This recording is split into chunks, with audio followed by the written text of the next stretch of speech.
გამარჯობა.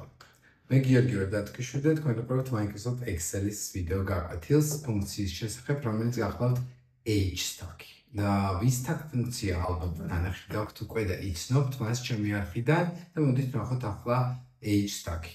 ჯერ პირველ რიგში შევქმნათ ცხრილი, მაგალითად shop 1, რომელიც იქნება მოცემული ასე. და გავაკეთოთ მაგალითად თვეები, რომელიც გვექნება მოცემული მაგალითად 6 თვის განმავლობაში და მივცეთ მას შემთხვევითი პრინციპით რიცხვები რაღაცა დაახლოებით ამ ფორმის. და იგივენაირი ცხრილი გავიმეოროთ ქვემოთაც, თუმცა ქვემოთ მხოლოდ rand ფუნქცია გამოვიყენოთ, რადგან რიცხვები იყოს უფრო პატარა. და ასევე მივცეთ June და შემდეგ გავავრცელოთ უბრალოდ July გავაკეთოთ და გავავრცელოთ ის ასევე 6 თვეზე.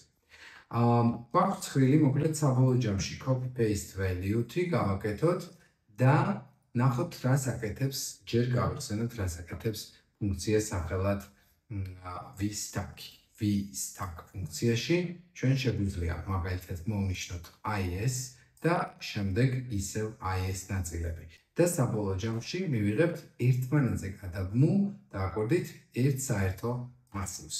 ხოლო იმ შემთხვევაში თუ ჩვენ ვისაუბრებთ და ვეტყვით რომ მაგალითად გააკეთოს hstack ფუნქცია, სადაც მაგალითად ასე და შემდეგ უკვე ასე მივცემთ, მაშინ მივიღებთ შედეგად ერთმანეთზე მიწყობილ ცხრილს. როგორც ხედავთ, მივიღეთ მიწყობილი ცხრილი. რა თქმა უნდა, უფრო ეფექტური იქნებოდა ალბათ თუ ცხრილს დავიწყებდით ზემოდან, აქაც ზემოდან და ამ შემთხვევაში კი მას შემოვწევდით მარჯვენა მხრიდან. მივეცით ენტერი და ნახეთ რა მივიღეთ შედეგად, სადაც მოცემულია გადაბმული ერთმანეთზე ორი მასივი, დავისთავად შეგიძლიათ მეტი მასივით გადააბათ და მიიღოთ არა მარტო ვერტიკალში, არამედ ჰორიზონტალშიც. არ დაგავიწყდეთ, გამოიწერეთ ჩემი არხი, მოიწერეთ ვიდეოები, ველოდებით თქვენ შეკითხვებს და გელოდებით ჩემთან ტრენინგს. დროებით.